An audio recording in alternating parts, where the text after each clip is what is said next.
Hey there, Ryan Black Real Estate Investor here, and in today's 2-minute investing tip, I want to talk to you a little bit about regulations and short-term rentals.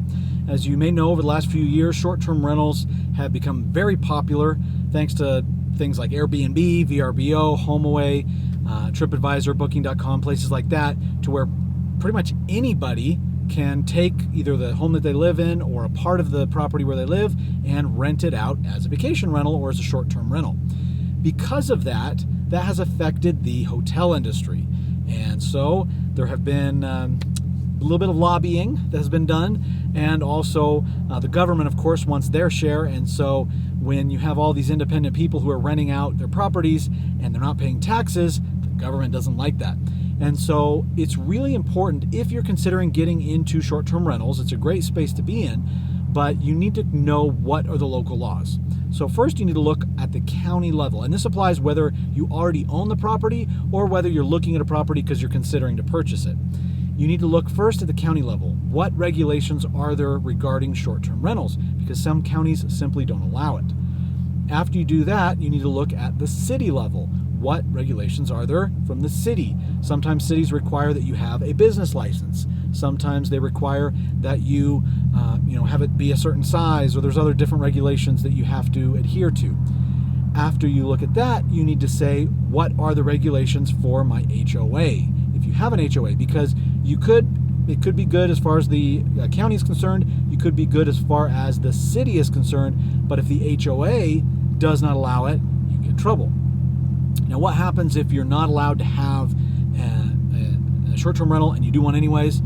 Well, it depends, but the most common thing would be you're probably going to get a fine. They'll find you because they'll search and see if it's not allowed in that area, and you have your listing online, because you have to have it online in order for people to find it, and they will say this is not allowed, and ignorance is not an excuse. So you have to educate yourself first and know what is okay.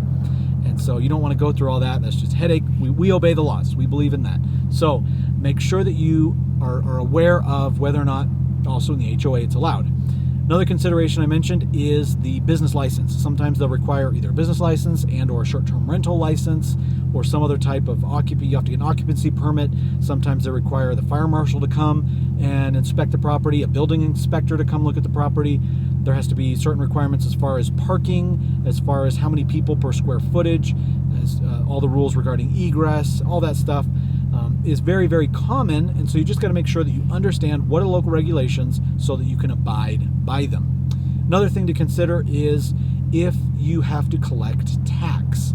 Now, that's something, depending on where you are, there could be a tourism tax, a hotel tax, just sales tax, a transient tax. There's all different types of taxes that apply to hotels or to people that are in the tourism industry, the hospitality industry, that if you are going to do a nightly rental or a short-term rental, whether it's part of your house, all your house, or an investment property that you have, you need to make sure you understand that. Now, if you're working with a property manager, they should be able to manage that for you because they're going to be the ones doing it, so they should already be set up with all that. But if you're going to be managing it yourself, very, very important to make sure you understand and go into it and that you're doing it correctly so that you can just avoid any challenges or issues in the future. And you don't want to get into a property, get it all set up, get it listed, buy a bunch of furniture, and then a week later receive a demand notice, cease and desist from the city or from your HOA because it's not allowed. So make sure you do your research, do your due diligence beforehand to ensure that everything is good, everything is clear. And remember, at any point in time, policies can change. And so even if it's allowed right now, you want to make sure that you have another exit strategy. If for some reason it's no longer allowed at the city, the county, or the HOA level, what's your next strategy? What are you going to do moving forward? It's important that you have that planned so that you can make sure that if something changes, you're not stuck with a property that doesn't perform.